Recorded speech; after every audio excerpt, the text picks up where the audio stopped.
Rising like medieval castles against desolate landscapes, early 20th century mental hospitals were designed to be as imposing as they were isolated. The architectural philosophy behind these institutions, known as the Kirkbride Plan, was developed by psychiatrist Thomas Story Kirkbride in the late 1800s and continued to influence asylum design well into the 1900s. These massive structures, with their towering spires and sprawling wings arranged in a batwing formation, were meant to provide what Kirkbride called a special apparatus for lunacy.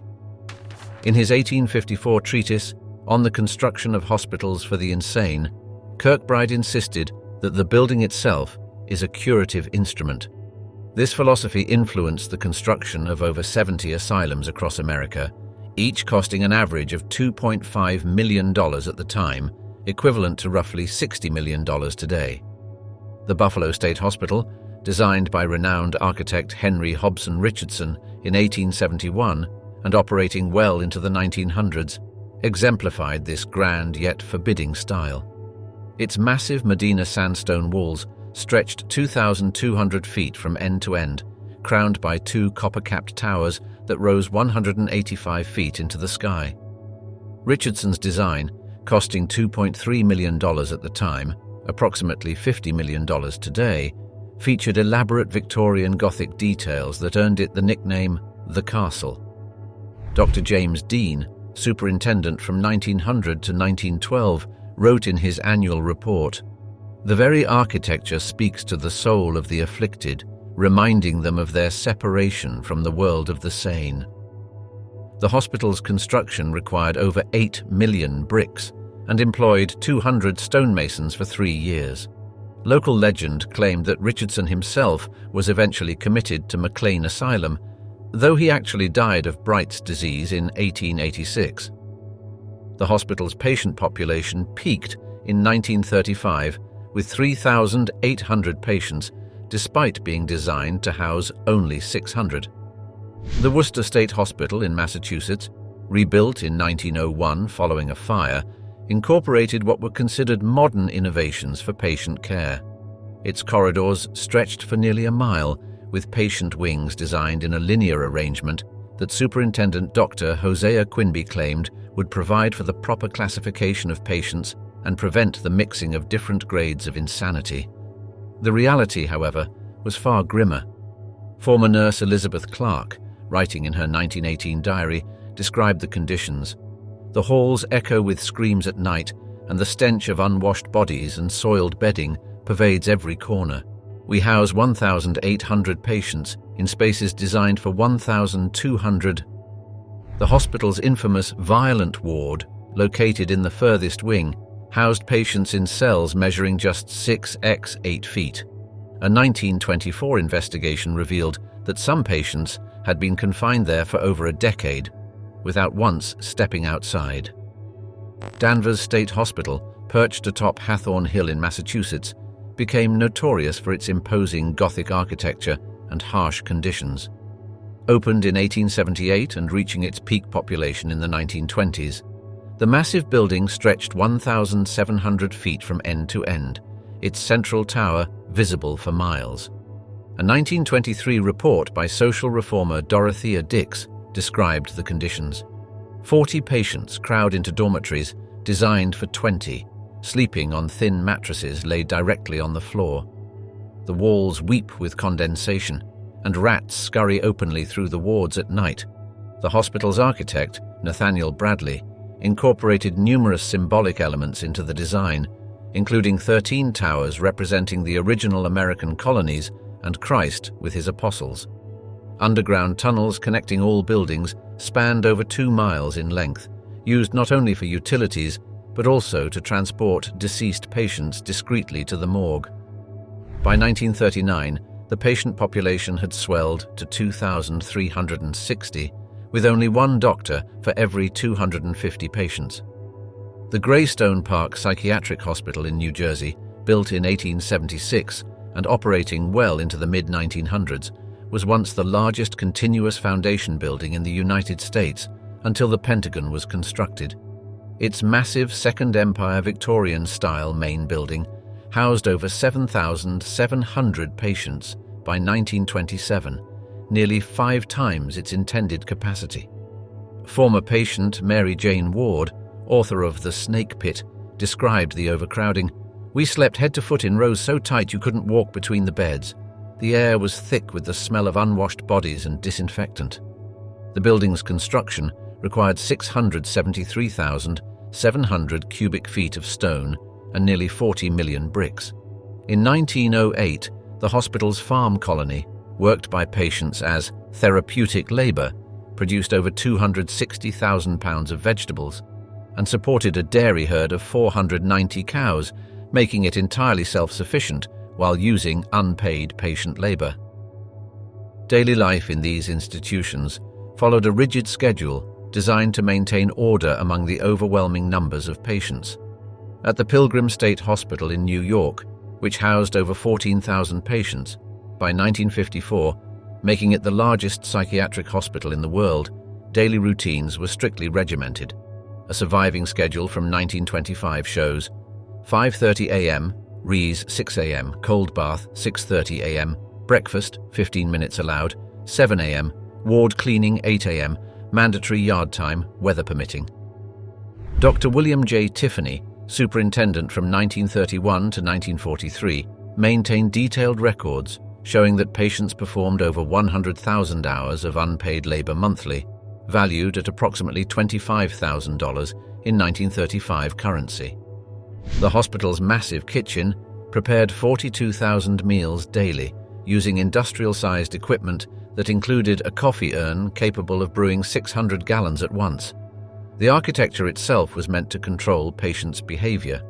The Trans-Allegheny Lunatic Asylum in western West Virginia, constructed with hand-cut limestone blocks, featured long, straight corridors that allowed staff to observe patients from a distance.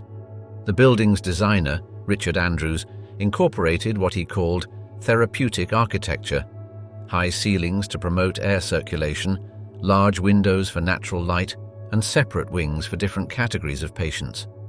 Construction began in 1858 and continued through the Civil War, when the Union Army briefly used it as a military post. The limestone was quarried by prison labor from nearby Moundsville Penitentiary, with each block weighing between 200 and 800 pounds. By 1938, the institution housed 2,400 patients in space designed for 250, leading to conditions that Dr. Arthur Noyes described in his inspection report as more suited to housing cattle than human beings. The facility's record books from 1924 reveal that patients were classified into 23 different categories, from acute melancholia to religious paranoia, with specific architectural features designed for each group. The Camarillo State Mental Hospital in California, opened in 1936, attempted to break from the Gothic tradition with a Spanish colonial revival style, but maintained the same principles of isolation and containment. Its sprawling 500-acre campus featured open-air corridors and courtyards that Superintendent Dr. Thomas Harris claimed would provide therapeutic benefit through exposure to fresh air and sunshine.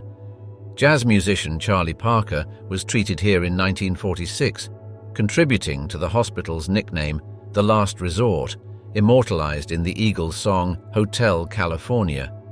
Yet former attendant James Miller's 1943 account reveals the beautiful exterior masked interior conditions where patients were often left to sit in their own filth, some chained to benches in the courtyards for days at a time. The hospital maintained its own police force and fire department, and by 1957 housed over 7,000 patients tended by a staff of 1,800. Living conditions varied dramatically between paying and non-paying patients. At the McLean Hospital in Massachusetts, wealthy patients enjoyed private rooms with personal servants, while in the public wards, patients slept in crowded dormitories. Poet Robert Lowell, treated there in 1958, described the contrast in his work Waking in the Blue. Azure day makes my agonized blue window bleaker. Crows maunder on the petrified fairway. Absence. My heart grows tense as though a harpoon were sparring for the kill. Dr. Edward Cowles, superintendent from 1879 to 1904, justified this disparity in his 1908 memoir. The different social classes require different accommodations to maintain their accustomed mode of living, which is essential to their recovery. The hospital's records show that in 1912, private patients paid up to $100 per week, $2,600 in today's money, while state-funded patients cost the institution approximately $3.50 per week. The architectural grandeur of these institutions often masked their true purpose as places of containment rather than healing. The Traverse City State Hospital in Michigan, with its distinctive spires and Gothic windows, was described by visiting journalist Nellie Bly in 1919 as a palace for the mad. The building featured over 1,000 windows, each with its own unique arch design, and required a full-time team of 4 glaziers just to maintain them. The facility's heating system consumed 11,000 tons of coal annually, delivered by a dedicated railway spur. However, Bly's subsequent exposé revealed, behind the ornate facade lie wards where patients are strapped to beds, where the sounds of suffering echo through barred windows, and where the grand architecture serves only to remind inhabitants of their separation from the world beyond the walls.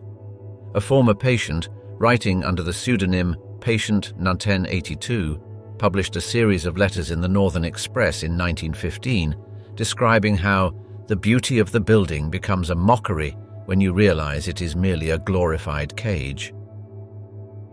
The architectural legacy of these institutions extends beyond their imposing structures. St. Elizabeth's Hospital in Washington, D.C., established in 1855 as the Government Hospital for the Insane, pioneered the concept of cottages rather than traditional wards. By 1940, its campus included 112 buildings spread across 350 acres. The facility's chief architect, Thomas U. Walter, who also designed the U.S. Capitol Dome, incorporated innovative features such as circular wards that allowed a single nurse to observe all patients from a central station. Famous patients included presidential assassin Charles Guiteau and poet Ezra Pound.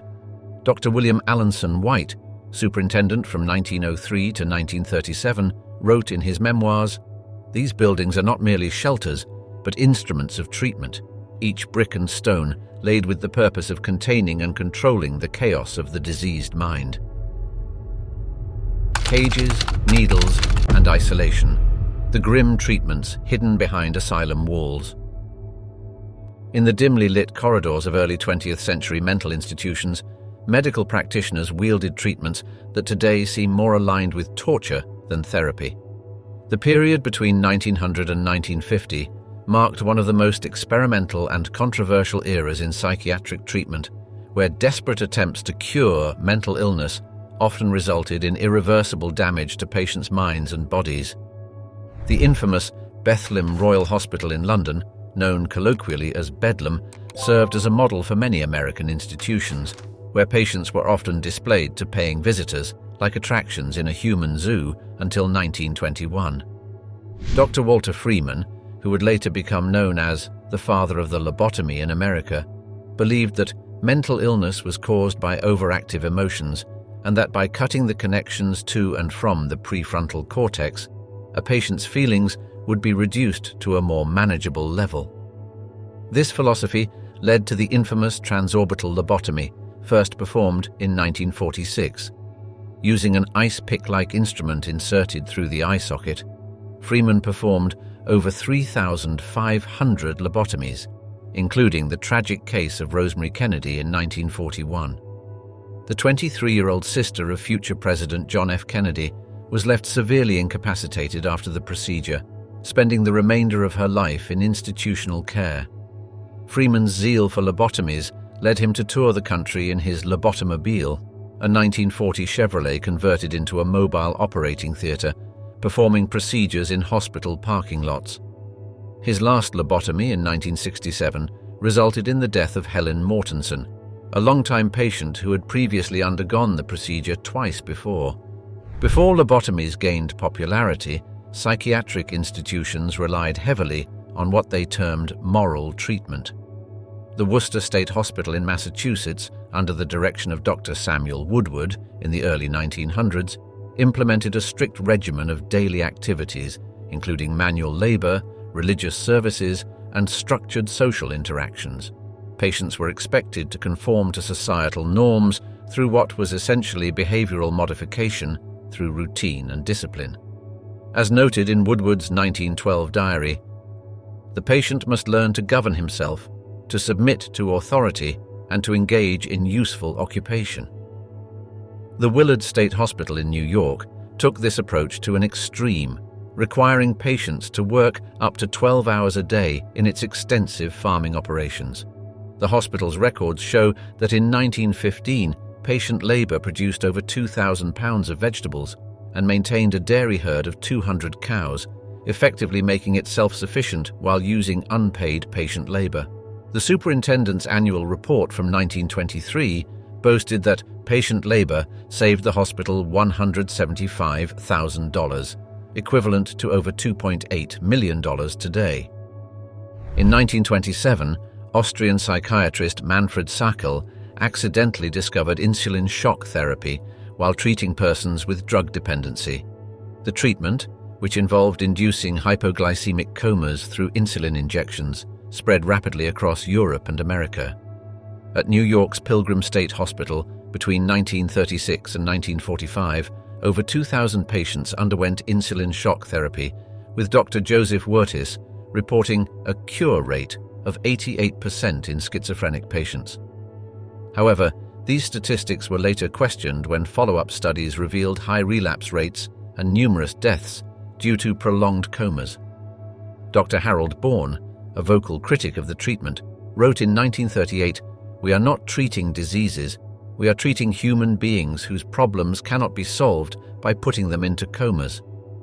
Despite this, the treatment continued at institutions like Creedmoor State Hospital, where in 1940 alone, 450 patients received insulin shock therapy, with 17 documented deaths. Perhaps the most enduring and controversial treatment was electroconvulsive therapy, ECT, first developed by Italian psychiatrists Ugo Terletti and Lucio Bini in 1938. Their first human subject was a 39-year-old engineer found wandering the streets of Rome, speaking incomprehensible gibberish.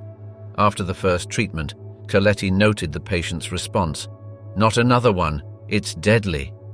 Despite this haunting plea, the treatment continued, and the patient eventually showed improvement.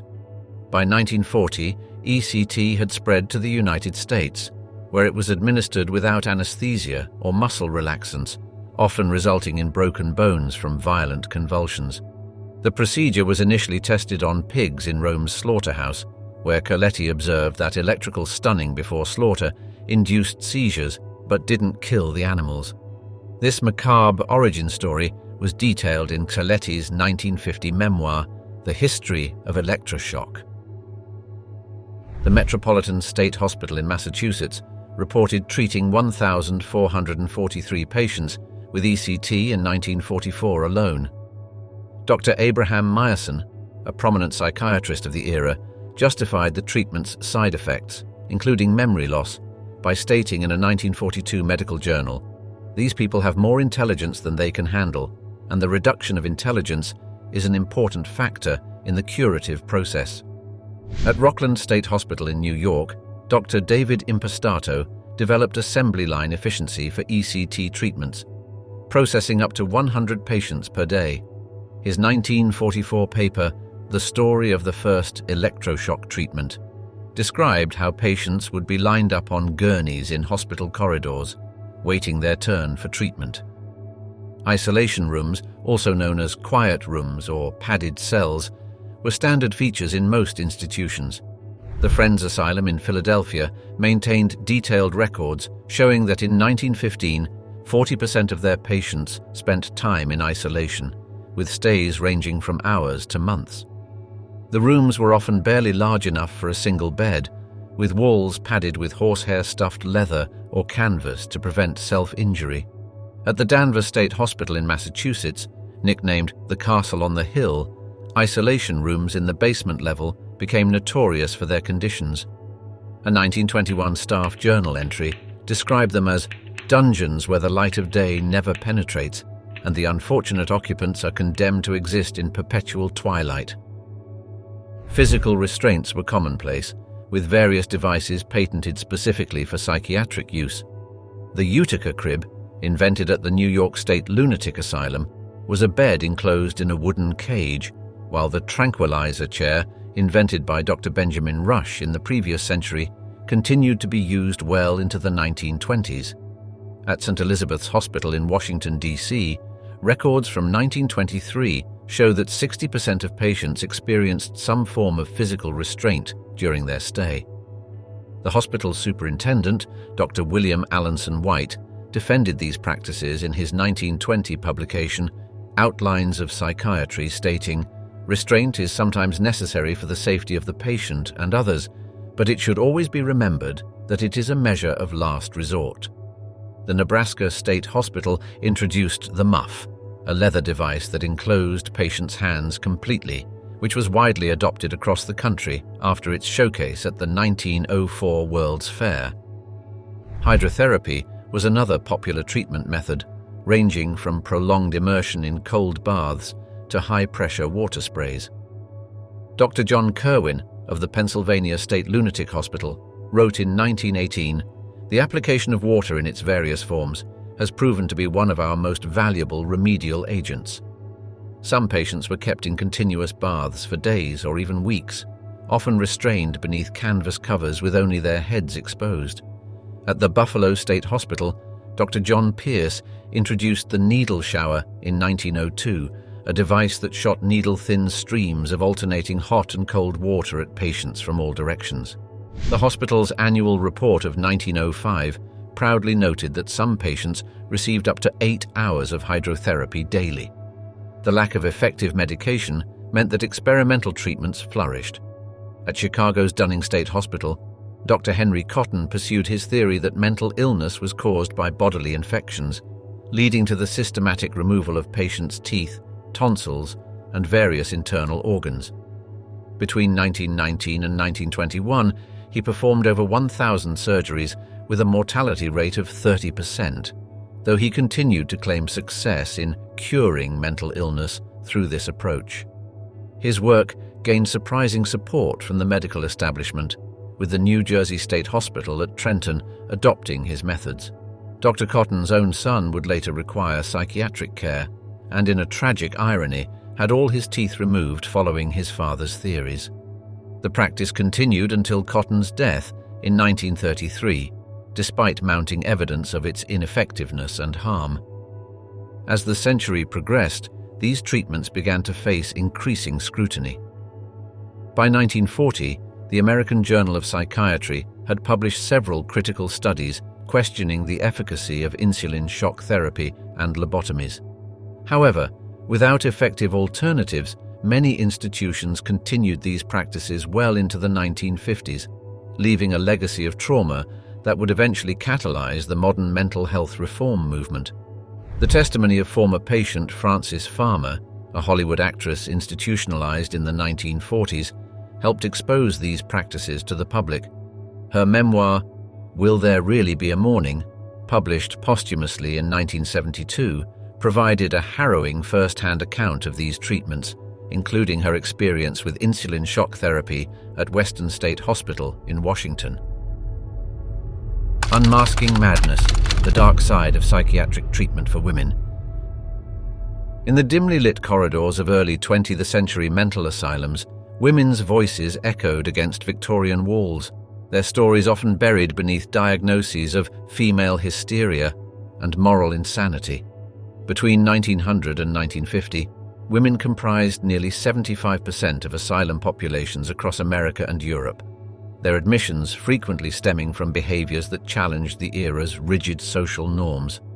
The Pennsylvania Hospital for the Insane reported in 1907 that out of 1,432 patients, 987 were women, with hysteria listed as the primary diagnosis for over 40% of female admissions. Dr. Benjamin Rush, considered the father of American psychiatry, had earlier laid the groundwork for this gendered approach to mental health, writing in his 1812 medical treatise that women's natural sensibility made them more prone to madness. His influential work, Medical Inquiries and Observations upon the Diseases of the Mind, included detailed descriptions of female-specific treatments, including the tranquilizer chair he invented, which was disproportionately used on female patients.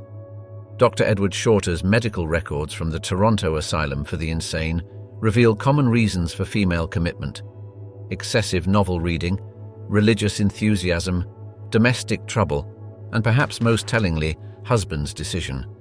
In 1908, Elizabeth Parker, aged 23, was admitted by her husband for reading too many novels and refusing marital duties. She remained institutionalized for 8 years until her death from tuberculosis in 1916. The asylum's detailed patient logs show that women who read sensation novels were particularly targeted, with Dr. Shorter noting that one patient, Mary Adelaide Henderson, was admitted in 1910 for reading penny dreadfuls and expressing unusual opinions about women's suffrage. Author Louisa May Alcott, though never institutionalized, wrote about this phenomenon in her lesser-known work, Behind a Mask, stating, "They call it madness when a woman's mind seeks to break free from the chains of domestic tedium." The infamous case of Alice Mitchell at the Buffalo State Asylum in 1909 exemplifies the period's gender-based psychiatric practices. Mitchell was committed for displaying masculine tendencies and inappropriate interest in mechanical pursuits. Her medical file, discovered in 1980, contained her desperate plea: "I am not mad, I simply wish to study engineering. Is this truly a sign of insanity?" She spent 17 years in confinement, eventually dying from pneumonia. The asylum's records reveal that Mitchell was subjected to hydrotherapy treatments 3 times weekly, involving prolonged immersion in ice-cold water to cool her unnatural ardor for masculine pursuits. Her case was cited by Dr. William A. White in his textbook Outlines of Psychiatry as an example of sexual inversion leading to mental derangement. Mitchell's story inspired several underground feminist publications, including Emma Goldman's Mother Earth, which in 1915 published an anonymous article titled The Making of Mad Women. Dr. George Miller Beard's popularization of neurasthenia in women found eager followers among the medical establishment. His 1881 treatise described it as a distinctly female malady caused by the strains of modern civilization on the weaker sex. By 1910, this diagnosis had become so common that the Massachusetts State Hospital reported 40% of their female patients were admitted under this category. The hospital's superintendent, Dr. James Howard, maintained detailed case studies, including that of Catherine Bartholomew, a suffragette admitted in 1912 for political hysteria and unnatural excitement about women's rights. Howard's personal diary, discovered in 1975, revealed his belief that the woman who seeks to step outside her natural sphere invariably courts nervous collapse. Charlotte Perkins Gilman's own harrowing experience with Dr. Silas Weir Mitchell's rest cure became a powerful indictment of women's psychiatric treatment. During her month-long treatment in 1887, she was confined to bed, forbidden to read, write, or even hold her baby. Mitchell's prescribed treatment, detailed in his 1877 book Fat and Blood, included force-feeding rich foods and complete intellectual deprivation. Gilman later wrote in her autobiography, The Living of Charlotte Perkins Gilman, "I went home and obeyed those directions for some 3 months and came so near the borderline of utter mental ruin that I could see over." Her short story, The Yellow Wallpaper, was sent to Mitchell himself, who reportedly never responded. Virginia Woolf, subjected to similar treatment, described Mitchell's methods as worse than any torture of the rack. The Nebraska State Hospital's admission records from 1915 reveal a disturbing pattern of gender-based commitments. Women were 3 times more likely than men to be committed for moral insanity, a diagnosis that encompassed everything from reading suspicious literature to wearing trousers. The case of Josephine Crawford is particularly striking. She was committed after attempting to open a bicycle repair shop, deemed an occupation unsuitable for the female temperament. Her medical records, spanning 847 pages, document repeated attempts to cure her of her mechanical interests through methods including hydrotherapy, force feeding, and eventual surgical intervention. Dr. Henry Cotton's influential position at the New Jersey State Hospital at Trenton allowed him to implement his theory that mental illness in women was caused by hidden infections. His surgical solution resulted in the removal of teeth, tonsils, and reproductive organs from thousands of female patients between 1907 and 1930. Mary Jane Ward's 1946 exposé, The Snake Pit, drew from her experiences at Rockland State Hospital, where she witnessed systematic abuse of female patients. The hospital's records show that in 1940 alone, 82% of electroshock treatments were administered to women. Ward's detailed accounts include the story of Ruth Morrison, a 19-year-old committed for excessive dancing and subjected to 67 shock treatments over 6 months. The book's publication led to a congressional investigation and the passage of the Mental Health Act of 1946, though real reform would take decades. Olivia de Havilland's Oscar-nominated portrayal in the 1948 film adaptation brought these issues to mainstream attention, though the film softened many of the book's darker revelations. Elizabeth Packard's battle against arbitrary commitment began after her husband had her committed to the Jacksonville Insane Asylum in 1860 for questioning religious doctrine. During her 3-year confinement, she documented the cases of 34 other women similarly committed by their husbands. Her subsequent book, Modern Persecution, or Insane Asylums Unveiled, detailed cases, including that of Mrs. Sarah Minard, committed for believing in women's rights and spiritualism, and Mary Shedd, institutionalized for refusing to attend her husband's chosen church. After winning her freedom through a jury trial in 1864, Packard dedicated her life to asylum reform, successfully lobbying for changes in commitment laws in 4 states. However, her victory was partial. By 1927, 15 states still allowed husbands to commit wives without medical examination or court hearing. Dr. Margaret Cleave's 1913 study, The Autobiography of a Neurasthenic, broke new ground in understanding women's mental health. Working at the Pennsylvania Hospital for the Insane, she documented hundreds of cases where normal reactions to oppressive circumstances were pathologized. Her detailed case studies included Emma Dunbar, committed in 1911 for excessive reading of foreign novels and neglect of domestic duties, and Catherine Wells, institutionalized in 1912 for political hysteria after participating in suffrage demonstrations.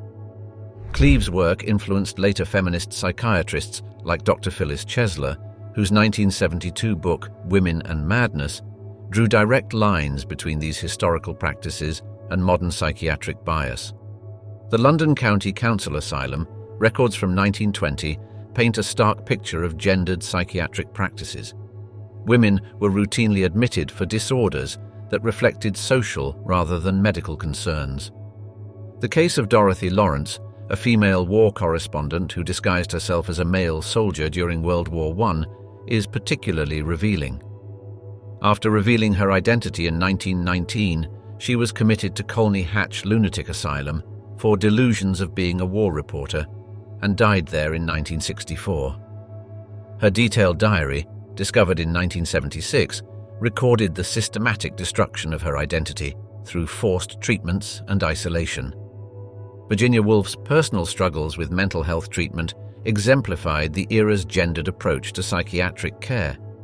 Beyond her well-known experiences with the rest cure, her diaries reveal multiple encounters with dismissive male physicians. Dr. George Savage, who treated her between 1904 and 1912, prescribed marriage as a cure for her intellectual ambitions. In her private papers, discovered in 1990, Woolf wrote, "These doctors speak of my brain as though it were a child's toy they could wind up or slow down at will." Her sister, Vanessa Bell, later revealed that during one particularly severe breakdown in 1915, Doctors attempted to cure Virginia by forcing her to drink milk until she vomited, a common treatment for hysterical women. The treatment records from her stays at various nursing homes, including Burley House in 1910, show a consistent pattern of attempting to suppress her literary pursuits as part of her therapy. At the Utica State Hospital in New York, between 1900 and 1945, the treatment of women's diseases of womanhood took particularly aggressive forms. Dr. William Hammond's patient records reveal disturbing patterns.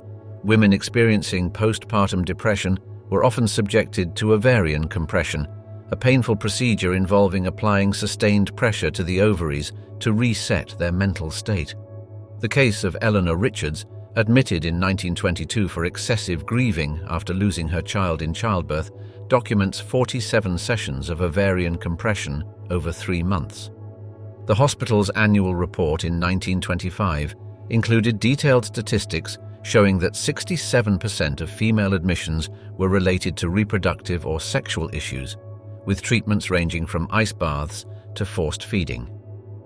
Dr. Hammond's personal correspondence, uncovered in 2003, revealed his belief that the female reproductive system is the root of most mental disturbance in women. The Philadelphia Hospital for the Insane's female department, under Dr. Alice Bennett, one of the few female superintendents of her time, maintained extraordinarily detailed patient records. Between 1900 to 1935, Bennett documented numerous cases that illustrated the period's gender bias. Sarah Thompson's case file includes daily observations spanning 432 pages, revealing how her excessive grief following her child's death was treated as a form of insanity rather than natural mourning. The hospital's archives contain Thompson's letters, never delivered to her family, describing the treatments she endured. Today they held me under the cold water until I stopped crying. They say my tears are a symptom of my madness, but how can a mother not weep for her child? Her case was later cited by Dr. Carl Menninger in his work Man Against Himself, as an example of how psychiatric institutions often confused normal emotional responses with mental illness. These institutional practices extended beyond America and Britain. The Salpêtrière Hospital in Paris, under Dr. Jean-Martin Charcot, became infamous for its theatrical demonstrations of hysterical female patients. Between 1862 and 1893, Charcot conducted public lectures where he displayed women experiencing what he termed grande hysterie. Recently discovered photographs from these sessions show women in various staged poses of hysteria, often photographed for medical journals. One patient, Augustine, became particularly famous through these demonstrations. Her medical records, examined by feminist historians in the 1980s, reveal she was admitted at age 15 for symptoms now recognized as post-traumatic stress disorder following abuse. The Salpêtrière's influence spread throughout Europe, with similar hysteria demonstrations becoming common practice in teaching hospitals across the continent. The Mount Pleasant State Hospital in Iowa maintained separate wings for male and female patients, with stark differences in treatment protocols. Records from 1905 show that while male patients were often prescribed occupational therapy and outdoor activities, women were subjected to restrictive treatments aimed at suppressing their excessive emotions. The case of Margaret Schuyler, admitted in 1928 for political agitation after organizing women's suffrage meetings, illustrates these differences. Her treatment included prolonged isolation, force-feeding, and the application of restraints for episodes of intellectual excitement. Meanwhile, male patients displaying similar levels of political engagement were often praised for showing healthy interest in current affairs. Voices of Compassion, the pioneers who transformed mental health care. In the shadows of Victorian-era asylums, chains rattled against stone walls. Desperate cries echoed through overcrowded corridors. Yet amidst this darkness, a quiet revolution in mental health care began to take shape. This transformation started in 1841, when Dorothea Dix visited East Cambridge Jail in Massachusetts. There, she found mentally ill inmates confined in filthy, freezing cells. many naked and chained to walls. Horrified, Dix began a 40-year crusade to change the treatment of the mentally ill across the United States and beyond. Dix documented the abuses she saw with meticulous detail. Her 1843 Memorial to the Legislature of Massachusetts exposed the conditions in jails and almshouses. She described people confined in cages, closets, cellars, stalls, pens, chained, naked, beaten with rods, and lashed into obedience. Her efforts led to the creation or expansion of 32 state psychiatric hospitals, including the New Jersey State Lunatic Asylum and the Illinois State Hospital. Meanwhile, reformers abroad were making waves. In France, Philippe Pinel famously removed chains from patients at the Bicêtre Hospital in Paris in 1793. His student, Jean-Étienne Dominique Esquirol, carried this work forward. Between 1818 and 1837, Esquirol established 10 new mental hospitals and showed that humane treatment could lead to remarkable recoveries. Across the Channel, William Tuke founded the York Retreat in England in 1796. This facility emphasized peaceful surroundings and compassionate care. By 1811, records showed that of 149 patients admitted, 61 fully recovered, a stunning success for the time. Samuel Tuke, William's grandson, spread these ideas through his 1813 book, Description of the Retreat. In the United States, Elizabeth Packard's story brought another layer to the movement. In the 1860s, her husband had her committed for questioning his religious beliefs.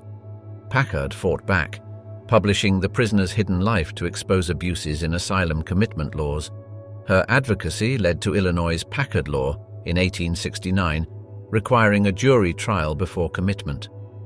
The voices of reform grew louder in the 20th century. Clifford Beers, a former patient, revealed his harrowing experience in the memoir A Mind That Found Itself. His account of being restrained in a straitjacket for 21 nights sparked outrage and led to the creation of the National Committee for Mental Hygiene in 1909. Dr. Adolf Meyer advanced the idea of treating the whole person, not just their symptoms. As director of the New York State Psychiatric Institute, he reduced the use of restraints by 80% through individualized care and occupational therapy. His innovative methods set a new standard. Other pioneers followed. Linda Richards, America's first trained nurse, started a psychiatric nursing program in 1882. Her teachings emphasized dignity and communication. By 1915, her program had trained over 500 nurses who spread these principles nationwide. In 1887, journalist Nellie Bly posed as a patient to expose abuse at Blackwell's Island Asylum. Her groundbreaking article, 10 Days in a Madhouse, shocked the public and led to a grand jury investigation. As a result, New York allocated $850,000 to improve its institutions. Dr. Solomon Carter Fuller, the first African-American psychiatrist in the U.S., made strides in understanding schizophrenia. His research emphasized humane care and occupational therapy, achieving remarkable outcomes without heavy reliance on restraints. By 1913, Mary Jarrett, a social worker, pioneered integrating social services into mental health care. Her records at Boston's Psychopathic Hospital showed how addressing patients' social needs improved recovery rates. Social service departments became standard in psychiatric hospitals by 1920. Reform extended to therapy methods. Dr. Anna Besant Taylor introduced group therapy at St. Elizabeth's Hospital in 1904. She found that structured activities and social interaction reduced the need for sedation. By 1920, her methods were adopted nationwide. The combined efforts of these reformers transformed mental health care. They replaced chains with compassion and showed that recovery was possible with dignity and care. Their work laid the foundation for the advancements that would follow in the mid-20th century. As we delve into the shadows of history, these asylum walls hold whispers of both tragedy and transformation. From Bedlam's infamous corridors to the sprawling grounds of Dr. Thomas Kirkbride's moral treatment institutions, the 1900s marked a pivotal moment when these mad houses began their slow metamorphosis, from places of confinement to centers of attempted healing. Remember, as psychiatrist Franco Basaglia once said, "The asylum is not a fortress to conquer, it is a mistake to correct." And correct it we did, though the shadows of these Victorian giants still loom in our collective memory, reminding us how far we've come and how far we still have to go. Thank you for joining me on this journey through the halls of yesterday. Until next time, keep exploring the hidden corners of history.